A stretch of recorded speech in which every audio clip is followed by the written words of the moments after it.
IVF ఒక అధునాతన సంతానోత్పత్తి చికిత్స. అనేక దంపతులకు తల్లిదండ్రులు కావాలనే వారి కలను నెరవేర్చుకోవడానికి సహాయపడుతుంది. ఈ రోజే ఓఎస్ఎస్ ఫర్టిలిటీని సందర్శించండి.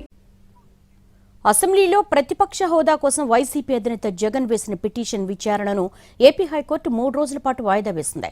కక్షపూరితంగానే ప్రతిపక్ష నేత హోదా ఇవ్వడం లేదని జగన్ తరపు న్యాయవాది వాదించారు. ఈ మేరకు కౌంటర్ దాఖలు చేయాలని అసెంబ్లీ కార్యదర్శికి స్పీకర్ అయ్యన్న పాత్రుడికి కోర్టు నోటీసులు ఆదేశించింది.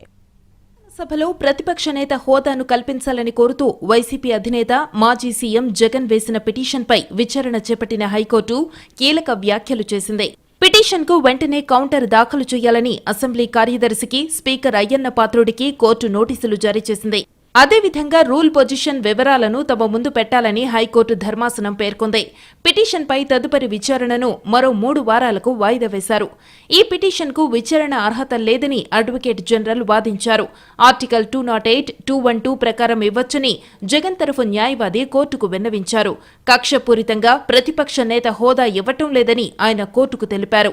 స్పీకర్, శాసనసభ వ్యవహారాల మంత్రి ఇచ్చిన ఇంటర్వ్యూ యూట్యూబ్ లింకులు కోర్టుకు సమర్పించారు. ప్రతిపక్ష నేతగా గుర్తించాలని స్పీకర్కు రిప్రజెంటేషన్ ఇచ్చారా అని న్యాయమూర్తి ప్రశ్నించారు.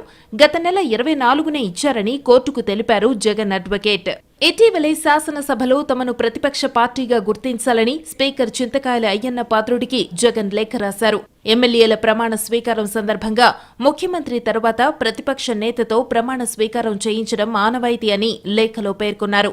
ప్రతిపక్ష నాయకుడి గుర్తింపు ఇవ్వొద్దని ముందే నిర్ణయించారా అని ప్రశ్నించారు. ఎవరికి ఎక్కువ సీట్లుంటే వాళ్లకే ప్రధాన ప్రతిపక్ష హోదా ఇవ్వాలని చట్టంలో ఉందని గుర్తు చేశారు.